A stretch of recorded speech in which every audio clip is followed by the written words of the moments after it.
And when you take the ingredients, I must be tired. Oh, that song has a lot of gusto and energy in it. Yes, it does. But I think when you put the real spice in there, it's beautiful. That seemingly gentle statement is the key that unlocks another door, where music is not just passion, but a tug of war between love and pain. For Al Green, every note is blood memory and a piece of soul etched with both warm embraces and unspoken wounds. At 79, with all the fame left behind, he has chosen to look directly at the figures who left the deepest marks on his journey. Among them are 10 names not merely colleagues or rivals, but individuals who left scars that never fully healed. The youthful tensions with Jackie Wilson on stage clashes with Aretha Franklin, silent rivalries, with Otis Redding, Isaac Hayes, Marvin Gaye. Together, they weave a story not just of music, but of how a man fights to stay whole amid invisible wounds. Are you ready to uncover the 10 names Al Green could never forget? Stay with us because each name is a chapter still left open. Jackie Wilson and the First Cut. In 1962, in the rural town of Forest City, Arkansas, nestled along Highway 70 between Memphis and Little Rock, 16-year-old Albert Leorns Green sat silently in a modest room pressing his ear to an old radio. It was a summer afternoon sunlight streaking through the slatted wooden door, while outside his father, Robert Green Sr., was rehearsing with the church choir. A voice soared through the radio speaker. Jackie Wilson was singing "Lonely Teardrops." For the boy, it wasn't just a song, it was a calling, something different from the gospel hymns he had sung for years. With his family group, the Green Brothers, that music was both earthy and divine. It made him feel truly alive, full overflowing with emotion. But that innocent thrill was abruptly cut short. Robert Green stepped into the room without warning. Seeing the radio playing soul music, what he considered depraved, the devout father didn't say a word. He pulled the plug, stared into his son's eyes, and repeated 2 words, "You've betrayed." Then came an irrevocable decision. Al was expelled from the family singing group, and shortly afterward from the family home itself. No yelling, no beatings, just a silence colder than any slap. Al Green, who hadn't yet adopted his stage name, left home with nothing but the quiet fracture inside. For a song for an idol, he was now deemed an unworthy son. Al's reaction wasn't the impulsive rebellion one might expect from a teen rejected by his parents. He didn't rage, didn't shout, didn't curse anyone. He simply left quietly, and without turning back. He stayed with friends, sometimes slept in trucks, even lived for a time in the apartment of a sex worker in Grand Rapids, Michigan. When asked later if he hated his father, Al Green replied, "I don't blame him, but I can never forget it."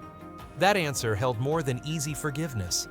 It echoed a wound that never faded, a wound, not from fists, but from a look that denied his worth enough to send a child into emotional freefall for years to come. He didn't seek reconciliation. Instead, he sought a microphone. At 18, Al Green formed the group Al Green and the Soulmates, a name that rewrote the identity his family had rejected. Their first recorded song was "Back Up Train," and oddly enough, its lyrics seemed addressed to the very father who had halted the family train at the stop where Al disembarked. "Don't leave me behind. Don't leave me behind." Being kicked out for loving Jackie Wilson wasn't just a personal incident between a boy and his father. It mirrored a generational conflict among Black Americans in mid-20th century America, between those clinging to the moral frameworks of the church and those yearning to immerse themselves in the wider world, where art was an expression of individuality, not merely service to God.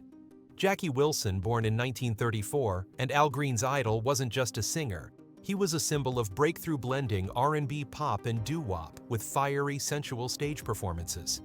To many parents, then, he embodied rebellion. But to children like Al, he was the gateway to a new definition of freedom.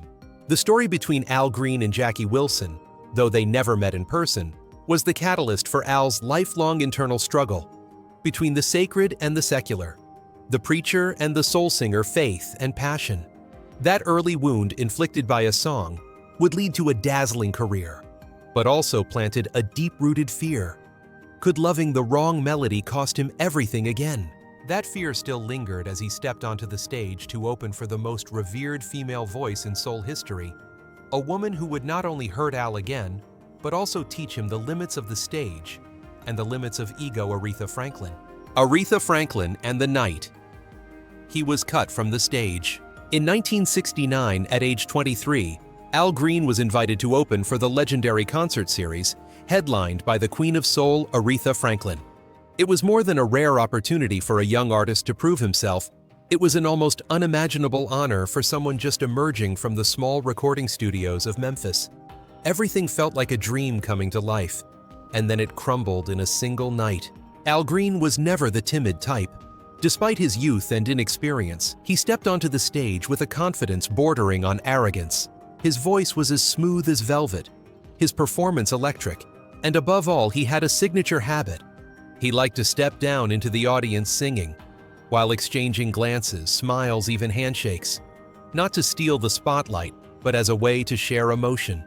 For Al, music was closeness, not something exalted from afar on a pedestal. But not everyone saw it that way. On that tour, Aretha Franklin was the main act, a vocal giant, with over 20 R&B and pop hits hailed by Time magazine, and practically the embodiment of unshakable musical standards. Aretha was strict about stage discipline. To her, everything had to follow rhythm, position, and structure. When she heard that Al Green, the opening act, frequently went into the crowd, riling up the audience before she even appeared, she issued a polite but clear warning. Al Green listened and forgot, or chose to ignore it. That night, instinctively, he left the mic, again stepped into the front row, and reached for the hands of fans who were cheering him on. An elderly woman wept as he sang "Tired of Being Alone," and a young girl clung to his arm like it was a lifeline. The whole room erupted, but someone behind the curtain remained silent.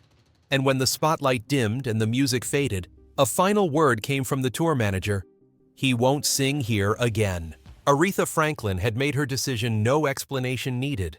For Al Green, this was the first time he felt a limit that didn't come from his talent, but from the invisible rules of professional performance.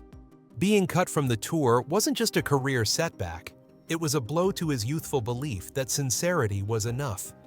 "I didn't think I had done anything wrong," Al would recall later, "but I learned that sometimes my emotional honesty could trespass on someone else's sacred space." It was a kind of reverse wounding, being the one excluded, yet feeling guilty for having stepped into someone else's sanctum uninvited. Al held no resentment toward Aretha. He always spoke of her as a figure he admired deeply. But after that event, for a long time, he no longer stepped down into the crowd. He learned to stand still, to stay within the lines, to rein in his emotions. His impulsiveness was replaced with restraint. Although in his solo shows he would sometimes break the rules again, Al Green never forgot the feeling of being cast out for expressing too much passion and too little forethought. That seemingly minor incident, just a clash between two performers, opened the door to a larger theme: the dynamic between elder and younger generations in African American music, and especially the tension between male performers and powerful female artists. Aretha Franklin wasn't just a diva, she was a redefinition of female authority in soul and gospel. And in that world, controlling the stage space was also a way for a woman to preserve her domain from the inadvertent intrusions of youthful egos.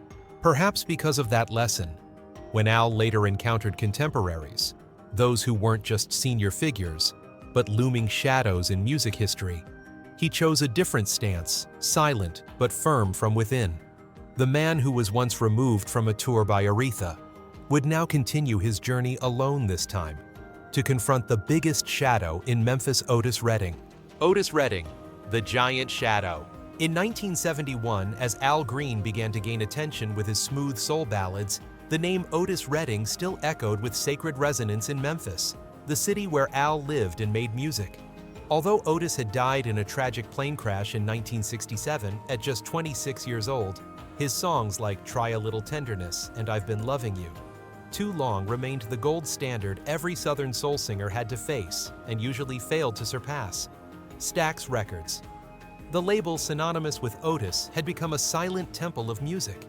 And right in that climate, Al Green, under the roof of High Records, quietly began seeking his own place just a few blocks away from Stax.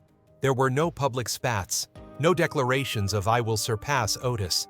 But every time Al entered the studio, he carried a quiet shadow in his mind.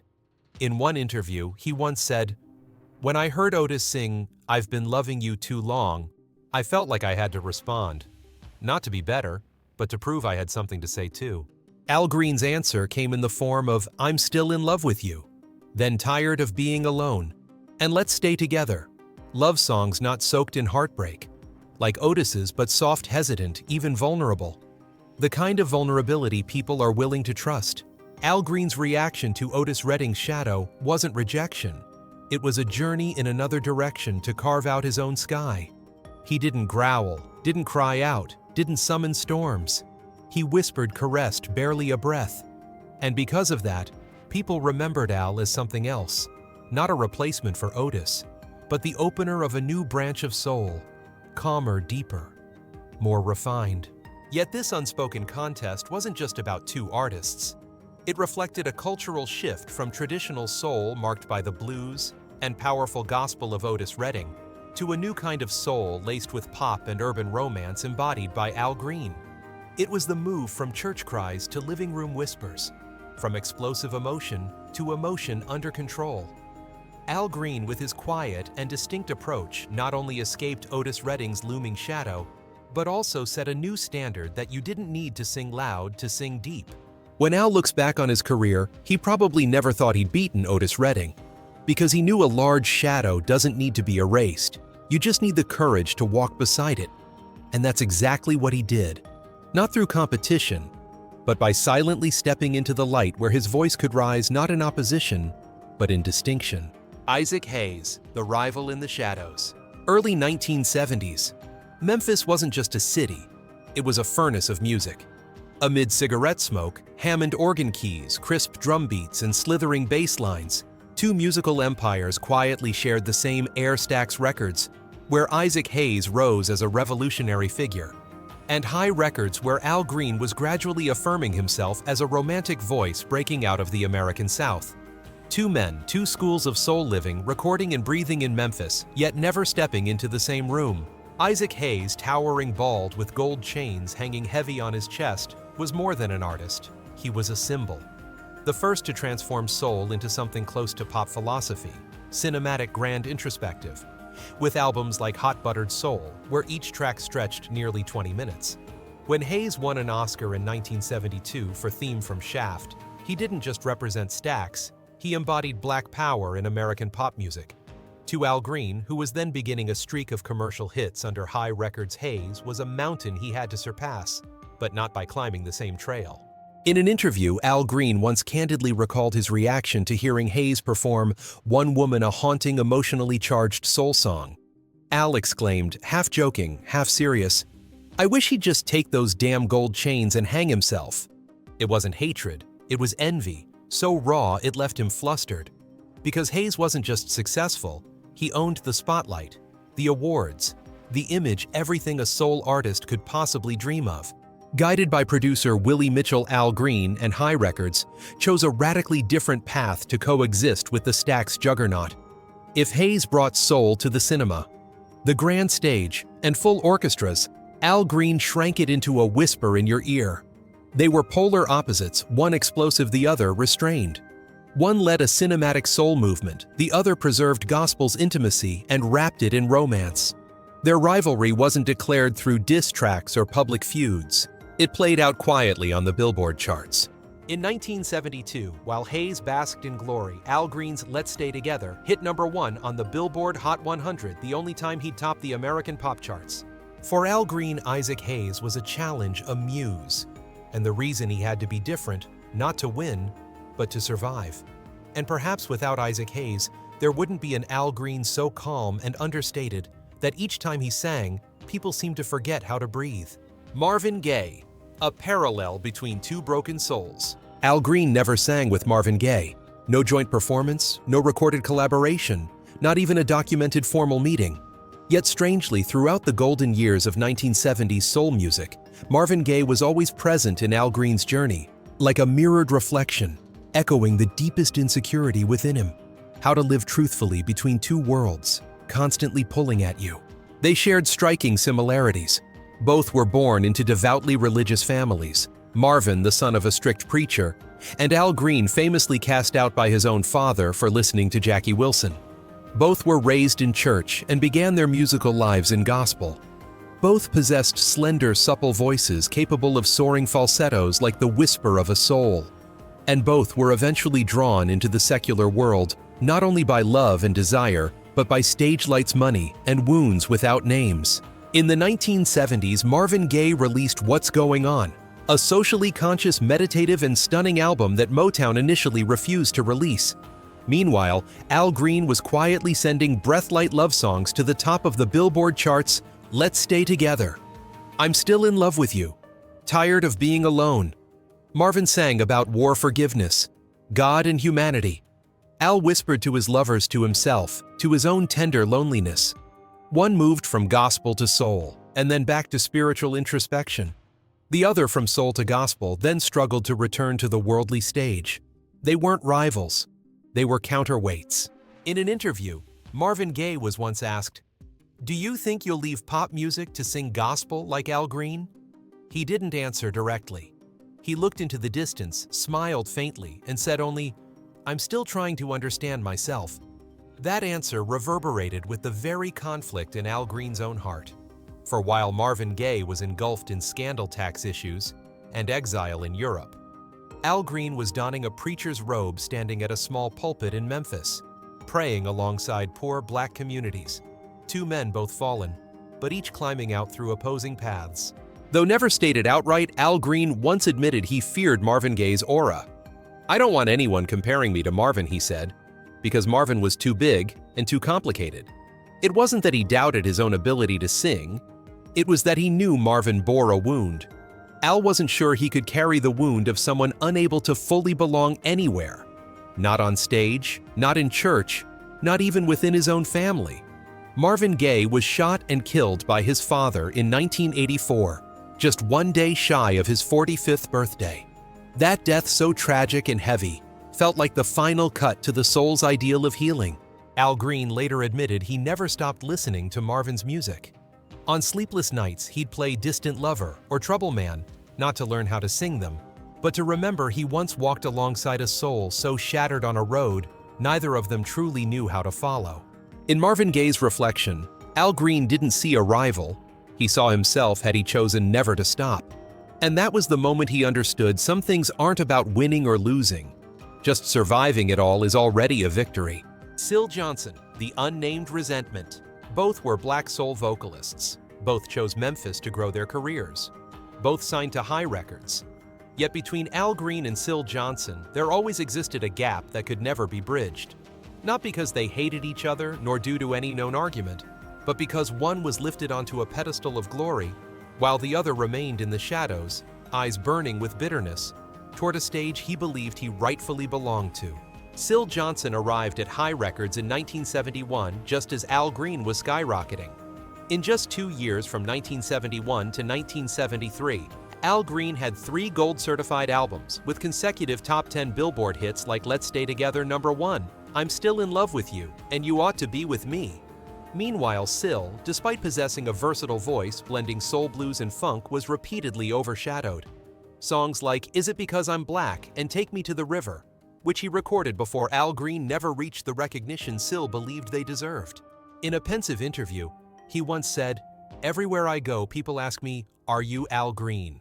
Or worse, 'Are you the poor man's Al Green?' Though he tried to remain composed, those words cut deep into the pride of an artist striving to walk his own path with a voice and soul entirely his own. The resentment wasn't an explosive flame, it bled like a chronic wound. The more Syl tried to prove himself, the more he was compared. And comparison is rarely fair in music, especially between two artists under the same roof. The tipping point came in 1974. Syl Johnson was preparing to release a new album when Al Green suddenly re-emerged with Al Green Explores Your Mind just days after suffering second-degree burns from a boiling water accident. Despite the physical pain, Al recorded and released the album on schedule. The comeback instantly grabbed media attention, pushing Syl's project into silence. For Syl, this wasn't just a scheduling overlap. It symbolized how even when Al faced setbacks, he remained the center of attention. while Syl never was. Al Green rarely spoke of Syl Johnson, not out of contempt, but perhaps because he didn't see Syl as a rival. That in turn deepened Syl's sense of systematic erasure. In one rare moment, Syl remarked about Al, "I think he knows who I am." When Al was still singing Backup Train, he opened one of my shows. And then, I never got to stand on the same stage with him again. That line, half nostalgic, half resentful, sounded like a lament over a lost friend, a missed chance, or a dream once held tightly, only to slip away. The story of Syl Johnson and Al Green has no public conflict, no hostile statements, and that's what makes it even sadder. This is the quiet tragedy of countless black artists in the 1970s not failing for lack of talent, but for standing next to someone who had brighter lights at the right time and was chosen to go further. Culturally, the relationship between Syl and Al reflects the asymmetry in the music industry, where a label, a studio, or a producer can unknowingly or deliberately decide who becomes the face of an era and who becomes the footnote of history. For Al Green, the spotlight may have been so blinding, he couldn't even see the shadows he cast behind him. But for Syl Johnson, he felt every bit of it, in every magazine, every chart, and every time an audience mistook his name. It was a kind of pain no one inflicted directly, yet it stayed with him unforgettable. Barry White, A Whisper from Heaven. If Al Green was the soft breath beside a lover's ear in the still of night, then Barry White was the rumble from the earth's depths, thick, warm, overwhelming, full of flesh. They never publicly feuded, never competed for the same chart position at their peaks. But between them, there was always a sense of distance, not from personal discord, but from two musical philosophies so opposing they could never intersect. In the mid-1970s, Barry White rose with a string of romantic ballads like Can't Get Enough of Your Love, Babe You're the First, the Last, My Everything, and Never Never Gonna Give You Up. He didn't just sing, he guided listeners into a world where sensuality was sacred. His songs were lushly orchestrated, full of symphonic arrangements, with a disco-soul fusion, all anchored by his iconic deep voice described as thunder rolling through the desert. Al Green, in contrast, never needed an orchestra. A softly strummed guitar, a restrained drum beat, a lonely horn, then that light quivering voice like a whispered prayer. He didn't lead, he murmured. He didn't aim to deliver a refined sexual experience, but rather to cradle fragile feelings of love. For Al's soul didn't need to be loud or grand, it needed to be real, a space where vulnerability could exist. That difference made critics and sometimes fans place the two in an odd juxtaposition. Who was the most romantic soul voice of the 70s? The question appeared more than once in magazines like Ebony Jet and Billboard, each time surfacing a quiet tension between two extremes dominating bass versus delicate falsetto, powerful black masculinity versus sensitive black vulnerability. Al Green never publicly criticized Barry White, but he never praised him either. In a short 1976 interview, when asked if Barry influenced him, Al simply smiled and replied, "I come from the church. We learned to listen to the silence between the notes." The comment, both evasive and pointed, showed Al didn't view himself and Barry as sharing the same stage, even if they both sang about love. To him, Barry White embodied a kind of performance that felt foreign, too much muscle, too many declarations, and too little space for listeners to breathe. As for Barry White, he rarely mentioned Al Green, perhaps, because he didn't feel threatened. His career thrived on disco and commercial R&B with a dedicated fan base, especially among adult women. But in a press conference, he once joked, "I don't have to shout, 'I love you.' I just say it with a deep voice, and women hear a whole symphony." A joke, yes, but beside Al Green's style, whispering every word, it felt like a subtle flex of ego. There was no climax in the story between Barry White and Al Green. And for that reason, it mirrors a deeper divide in Black American music. Should love be sung like a silent sacrifice or a grand symphony, Barry White made listeners feel desired. Al Green made them remember how they once loved and once hurt. And perhaps because of that difference, they never truly hated each other, but also never truly touched. Like two branches of soul drifting apart, one diving deep into instinct, the other lifting upward through stillness, where Al Green still whispers that love doesn't need to be loud, only honest. Teddy Pendergrass, The Crown Left Midway. In 1977, when Al Green announced his retreat from secular music following a series of personal tragedies, the world of R&B seemed to skip a breath. Fans who adored his silky falsetto, his bittersweet floating ballads were left wondering, who will carry on the flame? No chart posed the question, but the market didn't wait. And then Teddy Pendergrass emerged not from the church like Al, but from lounges, ballrooms, and post-Motown soul stages, with a voice full of heat masculinity and an energy Al had never chosen to embody. Teddy was once the frontman of Harold Melvin and the Blue Notes.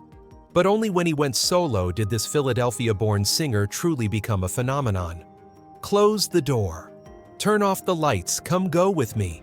His sensual ballads were not whispered prayers, but controlled growls of desire. He didn't invite listeners into intimacy. He strode into theirs. Even the press couldn't help but sense Teddy was filling the gap Al had left behind. Jet magazine in 1979 featured the headline, "From Al Green's church to Teddy's bedroom, R&B finds a new voice." The comparison wasn't malicious, but it undeniably framed the two as foils.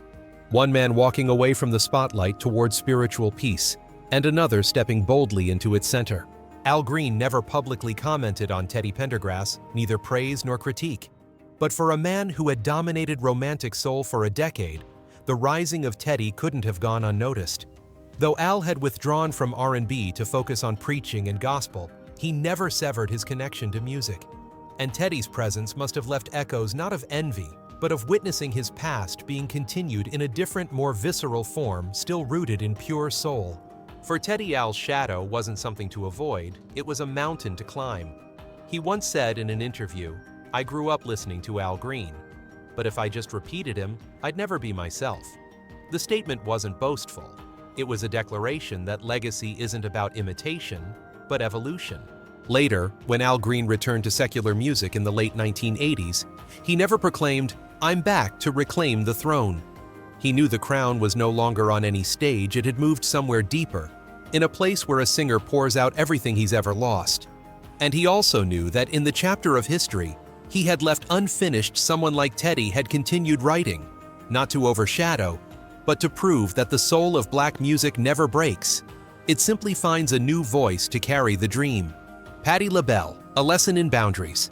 In 1982, after years of retreating from secular music to pursue ministry and gospel singing, Al Green made a surprising appearance on a Broadway stage in the musical Your Arms Too Short to Box with God. This wasn't a typical R&B performance, but a spiritually driven production, weaving together spoken word gospel and soul perfectly aligned with the path Al Green had chosen. His co-star was Patti LaBelle, a legendary vocalist whose stage energy was unmatched, known for reviving theaters with her powerhouse voice and whirlwind performances. Al Green entered the production with the zeal of a man who had shed old wounds and wanted to return to the stage in a purified way. He wasn't there to rebel, but to praise God in his own way. But for Patti LaBelle, the stage wasn't a place for personal interpretation. It was a realm of discipline, of sticking to script timing and structure, where no one, not even a legend, had the right to turn a collective performance into a personal showcase. Trouble began in the earliest performances. Al Green frequently improvised, a habit ingrained since the beginning of his career. On many nights during his segments, he not only sang his assigned parts, but broke into spontaneous preaching, expanded on spiritual themes, and performed off-script songs, sometimes doubling his allotted time. For the audience, this was a divine surprise. But for castmates, directors, and stage managers, it was chaos. Patti LaBelle, who was used to split-second precision, responded clearly. She didn't criticize Al publicly, but in production meetings, she repeatedly emphasized that Al Green needs to understand Broadway is not his personal church. Backstage tension grew. Cast members had to wait, adapt rewrite cues, all because of Al's unpredictable moments on stage. And Patti, an artist committed to professionalism, felt she was being pulled into a chaotic orbit where emotions could derail the show's intended arc. Al Green had no ill intent, but perhaps he had blurred the lines between pulpit and stage. In his mind, if the audience was moved, if someone cried when he extended a gospel line, it was a sacred sign. He didn't see it as wrong, and that more than anything was what Patti couldn't forgive. Not that he broke the rules, but that he didn't see it as breaking them. After the show's run ended, Patti LaBelle was asked in an interview about her most unforgettable stage partner. She smiled and replied, "There was someone who taught me how to wait, even when I knew I shouldn't have to." She didn't name him, but anyone who saw Your Arms Too Short to Box with God knew who she meant. The incident between Al Green and Patti LaBelle never became a scandal, but it revealed something deeper when two powerful artistic spirits share a stage, one devoted to creative freedom, the other to disciplined artistry. Their conflict isn't just a clash, it's an incompatibility. And sometimes spontaneity, if not channeled properly, can become a silent intrusion upon the collective effort. Tina Turner, The Wound of the Past. Some relationships don't require arguments or words to leave a crack. Sometimes a single silent glance between two artists, one once a symbol of forgiveness, the other the embodiment of survival, is enough to open a wordless chapter in both their biographies. Between Tina Turner and Al Green, there was never a duet, no shared scandal, and rarely a moment captured in the same frame. But on one night in 1985, at the NAACP Image Awards, Al Green's gaze lingered on Tina as if he were facing a figure reflecting an old part of his soul, one he had long buried under gospel music. That year, Tina Turner was at the height of her rebirth. Private Dancer sold over 10 million copies. She triumphed at the Grammys, and more importantly, she had escaped the shadows of an abusive marriage to Ike Turner, a story the entire music industry knew, but few dared to publicly acknowledge in the 1970s. Her tale of survival, of rebuilding from nothing, became a beacon for the strength of Black women in show business, a world where glamour often masks decades of spiritual wounds. Al Green didn't look at her with hostility, but to many, his silence weighed heavier than outright denial. He had long chosen a different path, leaving showbiz, turning to ministry, founding his own church, and rarely commenting on feminism or domestic violence, the very causes Tina came to embody. He never mentioned her in interviews, but that absence for many women in the industry felt like a wound of its own. The man once praised as the voice of God had never stood in support of women fighting to preserve their dignity. Their difference wasn't just in message, but in how they chose to cleanse their pain. Tina Turner transformed her pain into defiance, her stage into a place of exposure and healing. Al Green chose silence. He chose the church. He chose internal forgiveness unseen by the world. But that choice also raised difficult questions. Is forgiveness without apology enough to erase a scar? Does silence, however sincere, leave others feeling abandoned? To the public, they were two separate paths. But that night when Tina Turner walked off stage to resounding applause, Al Green remained seated at the back, silent. Some said he was moved, others said he was unsettled. But only he, and perhaps Tina, truly knew. Sometimes the mere presence of a courageous soul is enough to stir judgment in another, not with words, but through contrast. No one knows if they ever spoke afterward. But their quiet coexistence during that moment in time revealed a deeper truth within Black cultural history. Many artists are loved, not because they are flawless, but because they dare to face their pain. And many retreat into the shadows, not because they are cast aside, but because they can't bear to stare too long into the light someone else creates. Tina Turner wasn't an enemy, nor a threat to Al Green, but through her own truth, she unintentionally became his greatest mirror, reflecting all that he had chosen not to say. And perhaps for him, that was the final wound not inflicted by another, but born from a lack of courage to heal with the world. Don't forget to follow the channel and turn on notifications so you won't miss the next emotional chapters and never before revealed hidden corners in the lives of music legends. All data, analysis, and commentary in this video are presented based on information available at the time of production. The content is subject to change over time and should not be considered a definitive forecast. There is still so much more to explore. Stories of resilience, legacy, and truth. Feel free to dive into some of our top recommended videos now appearing on your screen.